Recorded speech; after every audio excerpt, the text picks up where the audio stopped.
Esta conferência é a última reunião que fazemos sobre as pragas. Já falámos nas pragas anteriores.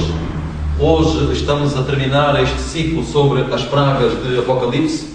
E de verdade, como está escrito a palavra de Deus, no capítulo 14 de Apocalipse 10, diz que a caída destas pragas, o cair delas é algo justo. Diz-nos assim o livro de Apocalipse, do capítulo 14, o verso 10. Nos diz aí que a razão do porquê destas pragas, Deus tem dado múltiplas oportunidades ao ser humano, à humanidade, e o que se tem visto é que o homem não tem querido aproveitar essas oportunidades. Então Deus tem dado momento após momento, mensagem após mensagem, e notemos o que nos diz aqui. Diz-nos o porquê de Deus então derramar num futuro não muito distante, estas pragas. Diz assim: também o tal, depois desta mensagem destes 3 anjos, também o tal beberá do vinho da ira de Deus, que se deitou, não misturado no cálice da sua ira, e será atormentado com fogo e enxofre diante dos santos anjos e diante do Cordeiro. Os irmãos, os homens fizeram tantas experiências, tantas decisões, tantas escolhas, e em lugar de tomarem como decisão o voltarem-se para Deus, não o fizeram. Nós já estudamos as pragas anteriores. Hoje falaremos sobre esta 7ª, que se encontra ela no capítulo 16 de Apocalipse e o verso 17. Apocalipse 16 e o verso 17 nos diz que o 7º anjo derramou a sua taça no ar, e saiu grande voz do templo do céu, do trono, dizendo: está feito. Mas irmãos, ainda hoje vivemos num tempo de graça. Hoje os homens, todos os seres humanos, têm uma possibilidade de se voltarem para Deus. As mensagens têm sido enviadas para a humanidade. As pessoas têm tido a oportunidade de tomarem a sua decisão, mas o que é verdade é que o tempo está terminando. Aí nos diz o livro do Evangelho de São Mateus, nos diz de que este tempo está prestes a terminar. Nos diz lá no capítulo 1 de Marcos, e verso 15, o tempo está cumprido e o reino de Deus está próximo. Arrependei-vos e crede no Evangelho. Irmão, esta mensagem foi dada há 2000 anos atrás, e nunca ela foi tão atual como hoje. Porque o que é que nós temos visto? Nós temos estudado aqui acerca das pragas, acerca dos acontecimentos mundiais, acerca das calamidades, acerca da situação económica mundial, e nós temos visto neste ano, hoje estamos no mês de maio, hoje é o último sábado deste mês, e nós estamos a ver de que, embora os homens tentem que a economia se estabilize, embora que os homens tentem que a condição climatérica da Terra possam também eles fazer alguma coisa, o que é facto de tudo isto cumpre o que a Bíblia diz. E a Bíblia diz que o mundo vai de mal para pior. De verdade, esta é a profecia que está bem atualizada. O tempo está a se esgotar. São passados 2000 anos. Nós já estamos no ano 2012. Tanto tempo tem passado, e nunca como hoje os homens tiveram tantas oportunidades, e mais uma, de se voltarem para Deus. Mas como lemos lá nas pragas que estudamos anteriormente, e principalmente na 6ª, o que é que os homens preferiram? Os homens se deixaram levar pelos espíritos demoníacos, os espíritos de demónios semelhantes a nós, e nós vemos que hoje há uma proliferação muito grande sobre o engano. Cada vez a mentira e as novas religiões, com as suas ideias mais díspares, elas aparecem, mas não com a base evangélica. Nós vemos que, de verdade, os homens estão perdendo a oportunidade que Deus dá para esse genuíno arrependimento. E em lugar de se voltarem para Deus, os homens estão se afastando mais e mais de Deus. Nós vimos que hoje, com a tentativa de colocar paz, os homens hoje estão colocando não a aproximação de Deus, mas um afastamento exatamente de Deus. Porque quando os homens disserem que há paz, quando disserem que há segurança, quando disserem que há tranquilidade, a palavra de Deus nos diz lá na Epístola de Paulo aos Tessalonicenses, 1 de Paulo aos Tessalonicenses, capítulo 5, e versos 2 e 3, diz que: porque vós mesmos sabeis muito bem que o dia do Senhor virá como o ladrão da noite, ou seja, ele virá de forma repentina, de forma que quase ninguém espera. Pois que quando disserem há paz e segurança, então lhes sobrevirá a repentina destruição, como as dores de parto àquela que está grávida, e de modo nenhum escaparão. Hoje, cada vez mais, o ecumenismo está tentando unir as religiões. Religiões que têm as suas diferenças, não são semelhantes, mas se estão tornando semelhantes naquilo que é o afastamento de Deus e também no servilismo ao erro e àquilo que é contrário à santa vontade de Deus. O Evangelho tem sido proclamado, não se pode dizer que praticamente o mundo não conhece. Ainda esta semana, ouvindo qualquer notícia da rádio, os homens falaram, sabem de quem? Falaram da Bíblia. Os homens falaram acerca das coisas de Deus. Os homens conhecem acerca das coisas de Deus. Os homens não podem dizer que não têm ouvido. A palavra de Deus mostra que os homens têm tido a possibilidade de conhecer. Nunca tanto se falou da Bíblia como hoje. Nunca tanto a Bíblia foi vendida como hoje. E o que é que os homens fazem? Hoje cada um busca comichão de ouvidos, como diz o apóstolo Paulo. Estão satisfeitos por ouvirem alguma coisa, mas não por um assim está escrito, não por uma base daquilo que Deus disse. Porque Deus não tem mudado. A palavra de Deus é a mesma. Os homens santos de Deus falaram inspirados pelo Espírito de Deus, como falando esta manhã. E de verdade, hoje a Bíblia, ela está ao alcance de qualquer. Não como uma versão que me agrade, mas como aquilo que Deus pretendeu enviar para o ser humano, para que o ser humano possa ver, possa ouvir e possa entender. Mas infelizmente os homens se estão afastando, os homens transgrediram, os homens aniquilaram a lei de Deus, e principalmente sobre o dia que Ele colocou na sua sagrada lei, ou seja, o sábado do quarto mandamento, que diz: lembra-te do sábado para o santificar, não farás nenhuma obra, nem tu, nem teu filho, nem tua filha, nem o teu empregado, nem o teu animal. Este mandamento está vigente hoje. Mas o que é que os homens fizeram? Em lugar do quarto mandamento, em lugar do sétimo dia que Deus prescreveu nesse quarto mandamento, o que os homens fizeram foi a guarda de outro dia. Hoje é sábado, amanhã é domingo. E amanhã as igrejas populares, elas estarão cheias de pessoas que vão ali supostamente para adorarem, ali vão para as suas reuniões, sejam elas quais forem, com o intuito de supostamente de adorar a Deus. Mas Deus não muda. O dia que Deus espera que seja adorado, qual é o dia? Será a sexta-feira? Será o domingo? Será a quarta? Será qualquer dia? Não. O dia que Deus designou, no sábado virá toda a carne a adorar perante mim, esse é o do quarto mandamento. Esse é o sétimo dia da semana. Nós apenas podemos ter uma de duas referências. Ou somos marcados com a marca característica de Deus, ou seja, o selo de Deus que está no seu quarto mandamento, o sábado, ou então a marca do número 666, que é a colocação de outro dia de adoração, que não é o dia que Deus instituiu, mas sim o dia que a Igreja secular, a Igreja mundial, a Igreja católica instituiu como o seu dia. Não é o dia que Deus tinha posto, não é o dia para adorar a Deus, é o dia marca da Igreja, que a Igreja pois instituiu. E a Bíblia diz que ninguém pode servir a dois senhores. Mateus capítulo 6 e verso 24. Ninguém pode servir ou a Deus e a Mamon ao mesmo tempo. Ninguém pode servir à verdade e servir ao erro. Ou servimos uma coisa ou servimos outra. Temos que tomar uma clara e solene decisão. Nós já falamos e já estudamos sobre as pragas antecedentes. Só para recordar, a primeira praga que cai sobre os homens que têm a marca da besta, como vimos, a marca da besta é a observância do domingo.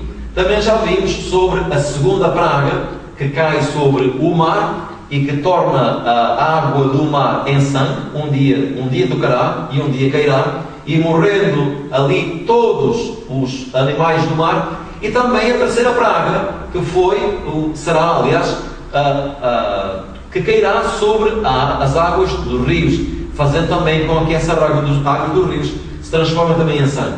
E a quarta praga, ela que cai sobre o sol, e que, ao mesmo tempo, o calor que vai chegar ao nosso planeta será um calor fora do normal. A quinta praga, só para nos recordarmos que caiu sobre o trono da besta, e que estudamos no sábado passado, a sexta praga, que será os preparativos para uma grande guerra que Deus não permite que possa eclodir, porque nada restaria seguramente com essa sexta praga. Daí que Deus vai fazer derramar então esta sétima praga. Mas, meus irmãos, o que é esta sétima praga?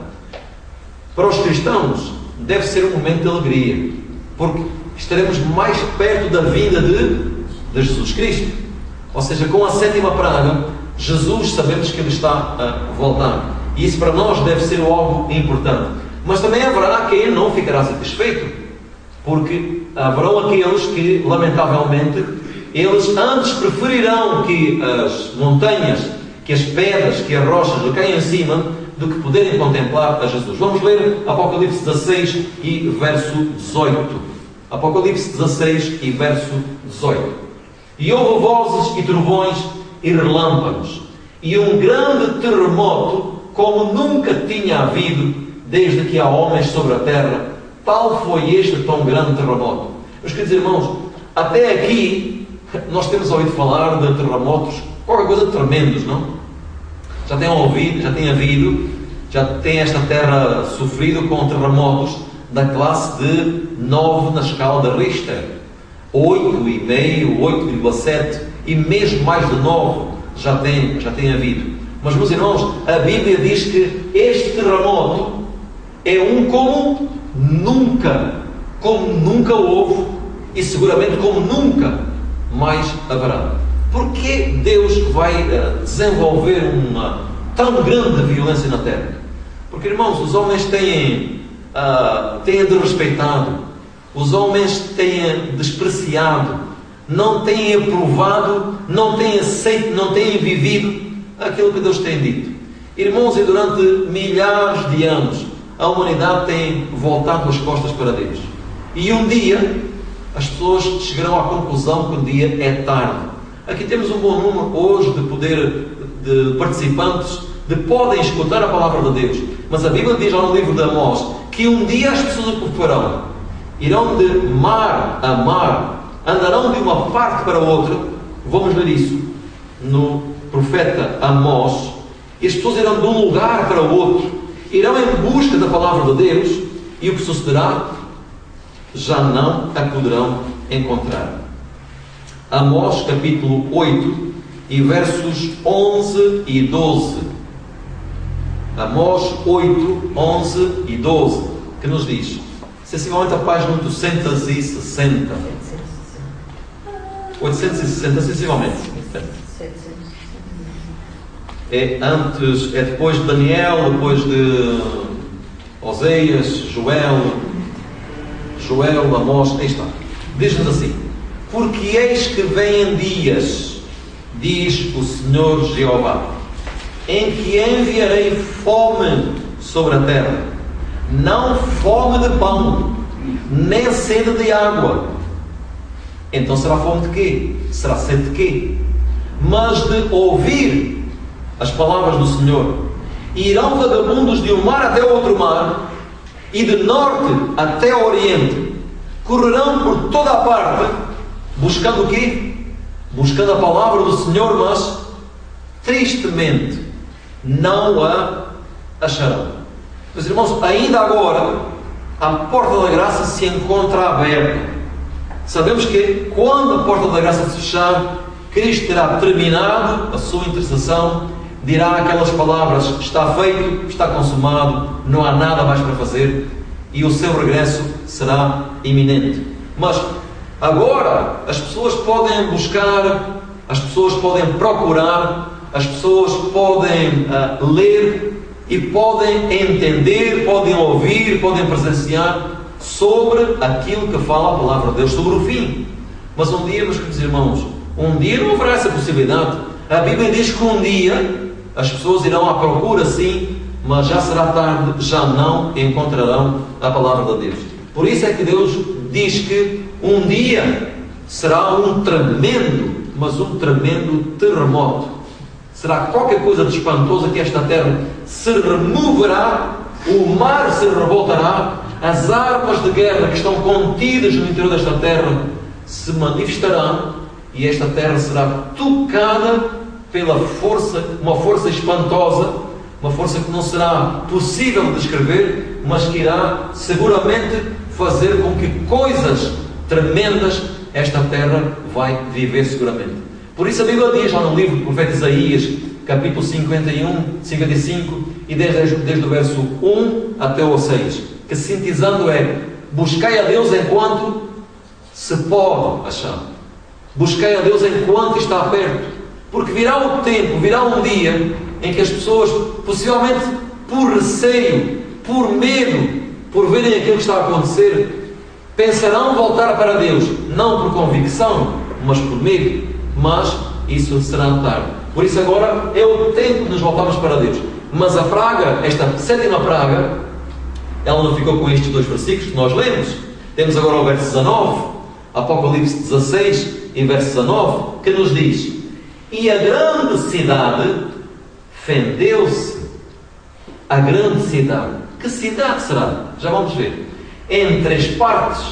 E as cidades das nações caíram. E da grande Babilônia se lembrou Deus, para lhe dar o cálice do vinho da indignação da sua ira. Meus irmãos, o livro do Apocalipse, ele fala mais do que uma vez sobre a ira de Deus. O livro de Isaías diz que a ira de Deus é o seu estranho ato. Porquê? Porque a Bíblia diz que Deus é amor, e ser obrigado a ter que destruir é qualquer coisa estranha para Deus. Mas irmão, mas que é necessária. Agora, que cidade será esta? E as cidades das nações, irmãos, elas serão tocadas. Mas há uma cidade que essa cidade será tocada.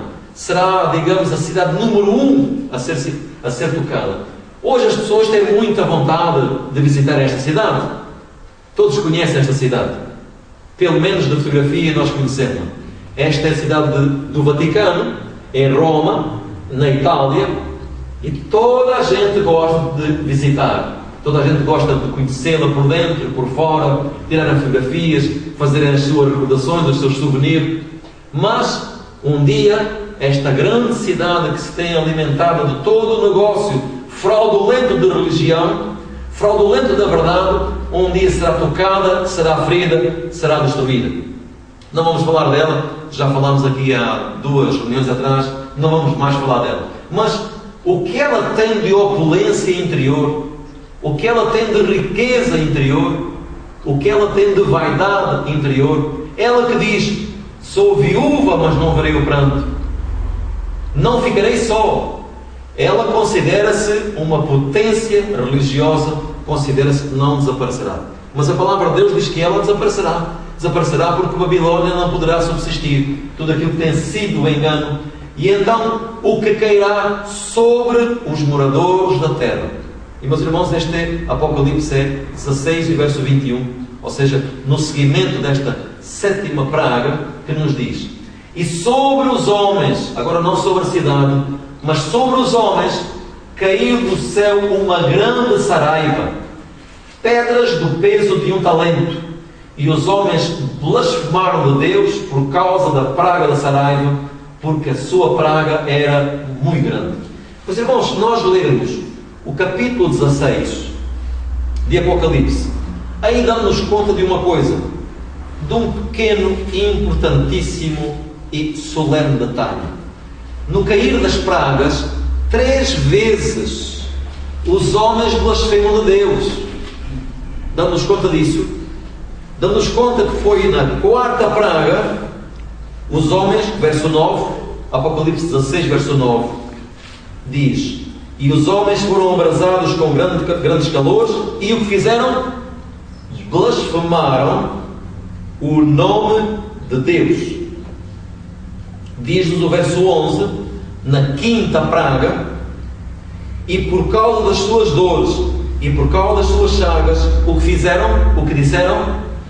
Blasfemaram, voltaram a blasfemar do Deus do céu e não se arrependeram por causa das suas pragas.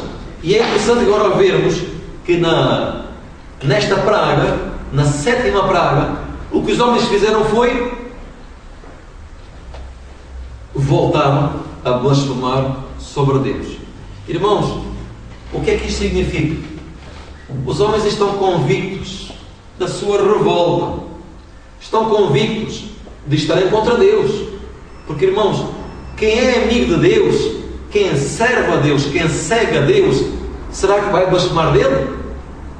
Mas os homens o que fizeram? Os homens não se arrependeram daquilo que estavam a ser feridos, das pragas que estavam a cair sobre eles. E mesmo depois de terem recebido com a primeira, a segunda, a terceira, a quarta e a quinta praga, depois de serem regimentados num determinado lugar para desencadearem uma última guerra que seria mundial e exterminatória, não sobraria ninguém quando Deus interrompisse com a sétima praga e que cai esta grande saraivada de pedras de um talento segundo os dados bíblicos e da época, um talento anda sensivelmente à volta dos 34, 35 quilos. Irmãos, imaginemos pedras de saraiva como estas e maiores do que esta. Esta é a famosa pedra de gelo que há as fábricas de produzirem gelo e ela pesa entre pouco mais de 20 quilos.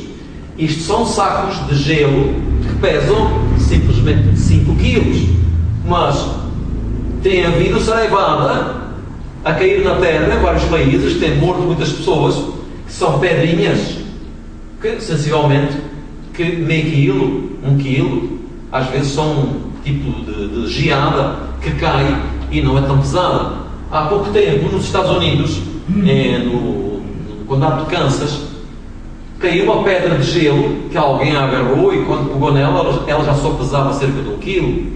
Mas, meus irmãos, podemos imaginar o que serão pedras de gelo deste porte, de 35, 40 quilos a caírem do céu a uma velocidade? Esta será a repreensão que Deus enviará, e de verdade podemos saber que será qualquer coisa de espantoso, mas Deus porque tem que agir assim? Irmãos, e não será a última vez que Deus vai ter que ferir os homens, ainda haverá posteriormente outra. Falaremos disso uma outra vez. A Bíblia nos diz que nós não devemos ficar apáticos, indecisos, receosos por aquilo que está a suceder, porque de verdade a Bíblia nos diz uma mensagem de esperança para nós. 1 Tessalonicenses capítulo 5, e desde o verso 4 até ao 10, 12 e 13.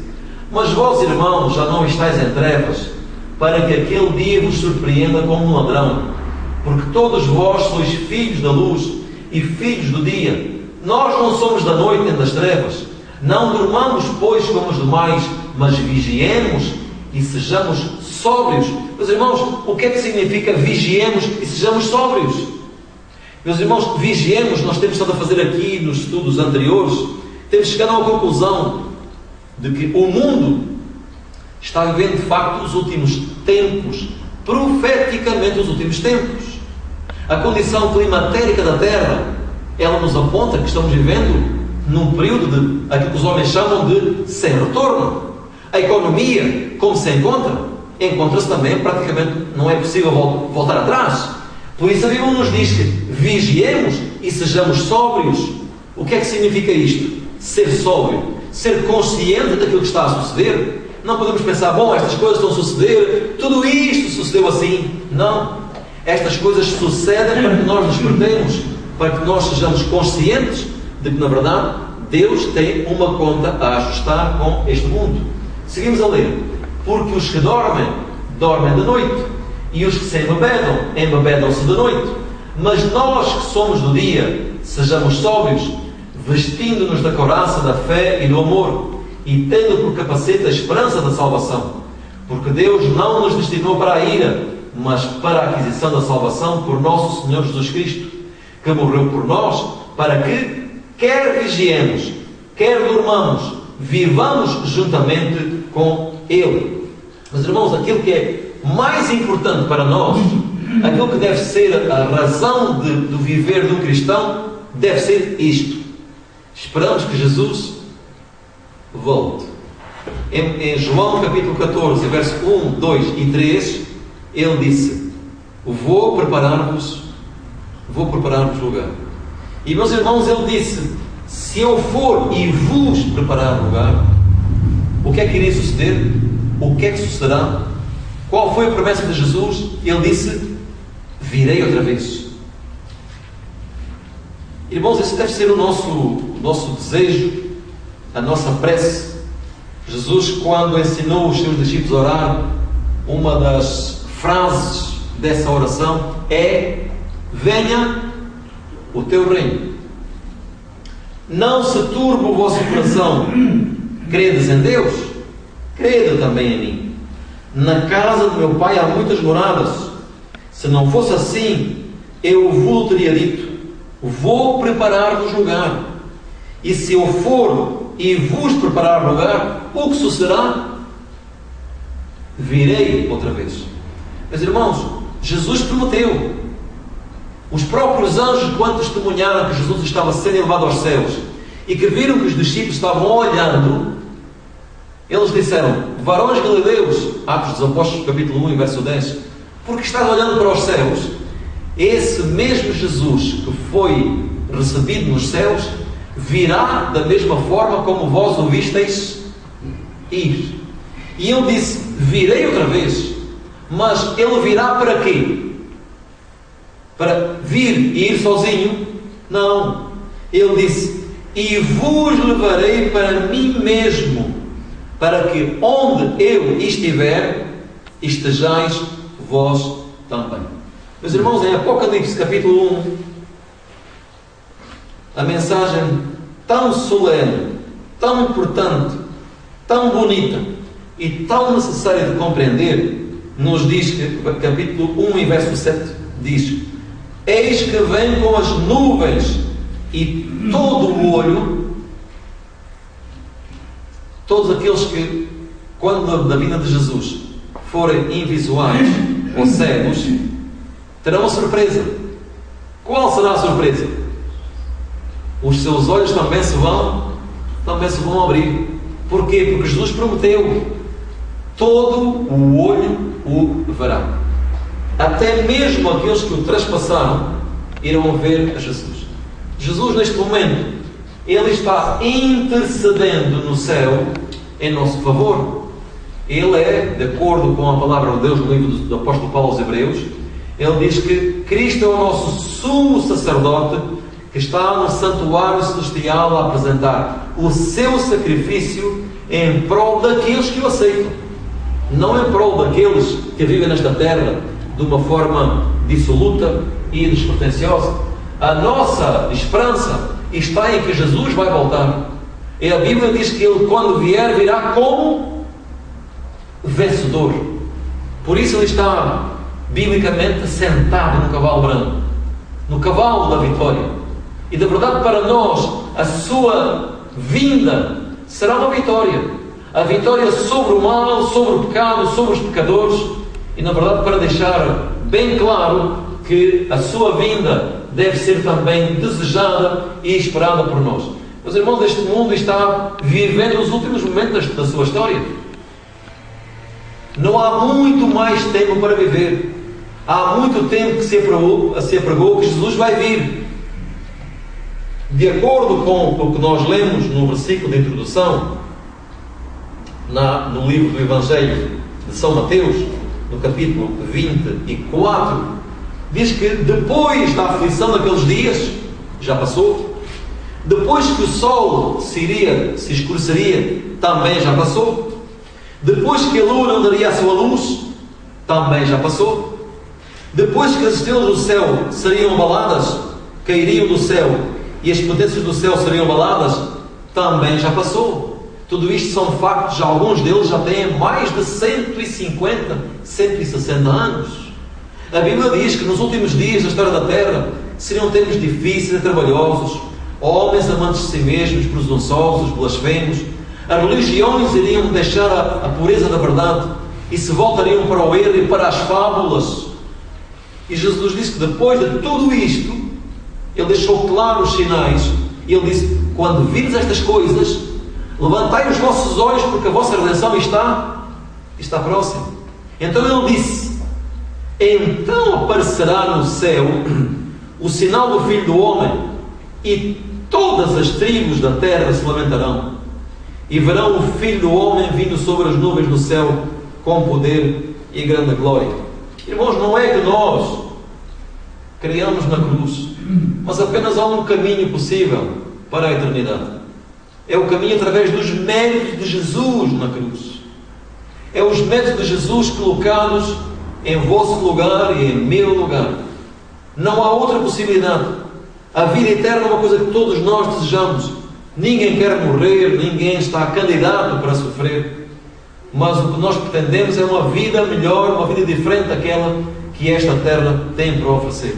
E unicamente confiando nessa vitória, nessa glória que Jesus preparou, nessa glória que Jesus, com a qual Jesus virá, porque está escrito que Ele virá na glória do Pai e na glória dos santos anjos, com poder e com grande glória, como nos diz aqui. Então, o nosso desejo não é de ficarmos apáticos, indecisos, mas devemos estar conscientes de que, na verdade, a vinda de Jesus se apressa. Se não se apressasse, os sinais não estavam a mostrar. E Ele diz: quando vires estas coisas suceder, sabei que o fim está às portas. Temos dúvidas de que o fim está para ocorrer muito em breve. Destes profetizou Enoque. Irmãos, não é em vão que este homem viveu faz muito tempo, mas ele profetizou não a primeira vinda de Jesus, mas ele profetizou acerca da segunda vinda de Jesus. Diz assim: destes profetizou também Enoque, o sétimo depois de Adão. Está no livro de Judas, o livrinho antes do Apocalipse, o verso 14 e 15, dizendo: eis que é vindo o Senhor com milhares de seus santos, para fazer juízo contra todos e condenar dentre eles todos os ímpios, por todas as suas obras de impiedade que impiamente cometeram, e por todas as palavras duras que ímpios pecadores disseram contra ele. A humanidade tem blasfemado de Deus, tem rejeitado a Jesus, tem rejeitado o próprio povo de Deus. A humanidade, de verdade, tem feito coisas tão abomináveis aos olhos de Deus. E notemos que no passado, já nos tempos de Noé, Deus se arrependeu de ter criado o homem. Diz no capítulo 6 de Gênesis: Deus se arrependeu de ter criado o homem. Mas neste tempo, Jesus disse que quando Ele viesse, a humanidade teria ao mesmo tempo duas formas de geração que seriam altamente corruptas.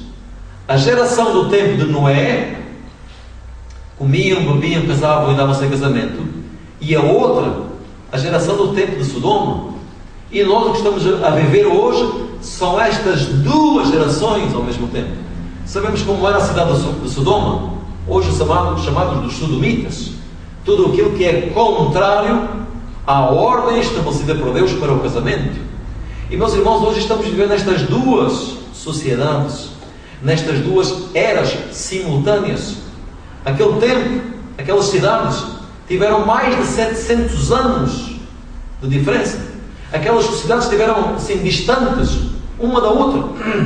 Mas, meus irmãos, hoje vivemos nas duas sociedades. O casamento não é mais respeitado, os mandamentos não são mais bem vistos. Hoje a sociedade está completamente irregular, completamente contrária à vontade de Deus.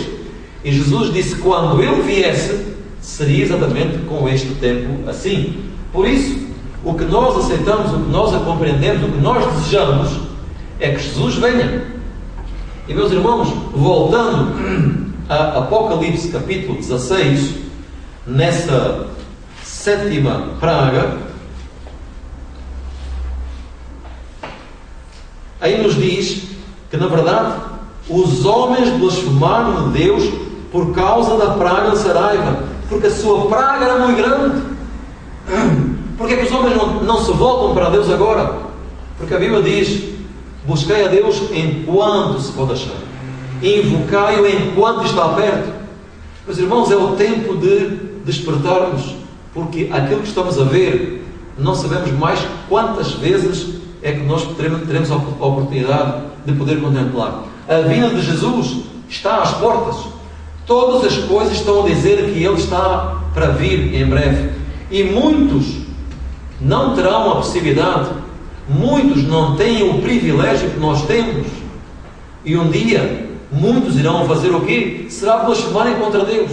Por isso agora, enquanto a porta da graça se encontra aberta, a Bíblia diz: busquemos a Deus enquanto se pode achar, e invocai-o enquanto está perto. Diz a Bíblia no livro de Isaías, capítulo 55, verso 6 e agora verso 7: deixe o homem maligno os seus pensamentos e se volte para o Senhor, porque é grandioso em perdoar. Meus irmãos, agora nós podemos voltar-nos para Deus. Aquilo que mais importante nós temos na vida é desejar. Podemos sonhar, podemos planificar, podemos imaginar como será a vinda de Jesus, mas será qualquer coisa que a nossa mente não consegue imaginar. Mas não nos preocupemos como será a 7ª praga. O nosso desejo deverá ser como será a vinda de Jesus, porque será uma vinda em glória, será uma vinda gloriosa. O inimigo tentará fazer uma semelhança com a sua vinda, mas não será com a glória de Jesus, porque a Bíblia diz que será com a glória do Pai e dos santos anjos. Será alguma coisa de formidável para vir buscar os seus. Aquilo que nós devemos mais desejar na vida, mais de tudo. Por isso é que Jesus disse: buscai em primeiro lugar o quê? Mateus 6,33. Buscai em primeiro lugar o reino de Deus e a sua justiça. Todas as coisas demais são passageiras, porque é onde nós devemos fazer o nosso tesouro, é onde nós devemos estar colocando a nossa esperança, a nossa expectativa. De verdade, é com o reino que muito em breve será ele colocado ao dispor daqueles que nesta terra passaram a sua vida buscando as coisas de Deus. Diz o apóstolo Paulo aos Tessalonicenses, capítulo 4, e desde o verso 13: não quero, porém, irmãos, que sejais ignorantes acerca dos que já dormem, para que não vos entristeçais como os demais que não têm esperança. Porque se cremos que Jesus morreu e ressuscitou, assim também aos que em Jesus dormem, Deus os tornará a trazer com Ele. Dizendo-vos, pois, isto, pela palavra do Senhor, que nós, os que ficarmos vivos para a vinda do Senhor, não precederemos os que dormem. E da verdade, meus irmãos, muitos já terminaram a sua vida, mas cada filho de Deus que morre não está morto. Ele simplesmente dorme. Ele está dormindo. Seguimos a ler o resto dos versículos de 1 Tessalonicenses. Porque o mesmo Senhor descerá do céu com alarido, e com voz de arcanjo, e com a trombeta de Deus. Jesus, quando vier, não será nada escondido. Há alguém que diz que será um rapto. As pessoas serão raptadas, uma estará aqui, de repente desaparece. Alguns estão no avião e de repente desaparece. Estão no autocarro e de repente desaparece. Não. A Bíblia diz que quando Jesus vier, toda a gente vai saber. Toda a gente vai ficar informada. Será com voz de arcanjo, será com um grande alarido e será com a trombeta de Deus. Os homens não têm aparelhagens sonoras capazes de poderem envolver em som este globo, mas Deus tem. Deus tem capacidade para que, com grande estrondo, poder abarcar todo este planeta. E os que morreram em Cristo ressuscitarão primeiro. Depois nós, os que ficarmos vivos, obviamente Paulo não estaria a falar dele. Obviamente Paulo estaria a falar dos fiéis dos últimos dias que estivessem vivos. Seremos arrebatados juntamente com eles nas nuvens, a encontrar o Senhor nos ares, e assim estaremos sempre com o Senhor. Segundo aos Tessalonicenses, capítulo 4 e verso 13 a 17. Por isso, meus irmãos, o nosso desejo deve firmar-se aqui. A nossa vontade deve ser esta: que quando Jesus voltar, eu quero estar com Ele. Quando Jesus vier, eu quero ter a esperança de ser elevado para essas alturas que Ele preparou para nós. Ele não virá mais como um indefeso, não virá mais como uma simples criancinha, mas Ele virá como?